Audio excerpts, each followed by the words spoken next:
Good morning po. Please subscribe. Watch.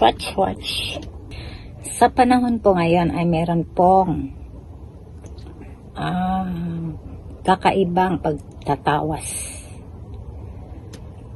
Nasa tubig lamang po at egg ay makikita na po ang pinapagamot o pinapahulaan ng isang humihingi ng tulong po. Kagaya nito po, mga ganito. Sa garapon lang po yan at pipicturean ko na lang po para makita ninyo po. At para maliwanagan po ay yan, ginuguhitan ko po para makita po. Ito po ay nagpatawas sa akin na ang lumabas sa kanyang tawas ay dalawang babae po na namimerisyo sa kanya. Dahil sa inggit po, sa trabaho siguro.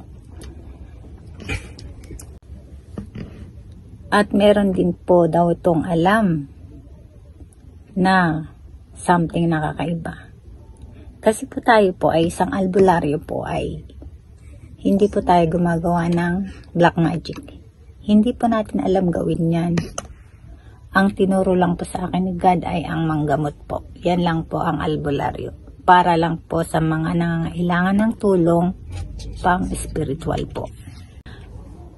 Alam nyo naman po ngayon sa panahon ngayon ay napakarami pong inggit nang dahil po sa pera. Mga tao po ay nag-iwalay, nag-aaway-away, nagbabago. Kaya ito pong bagong henerasyon ng pagtatawas po ay dito nyo po talaga makikilala, makikita nyo po lahat dito. At napaka-legit nito po. Kaya believe po at subukan nyo. Salamat po.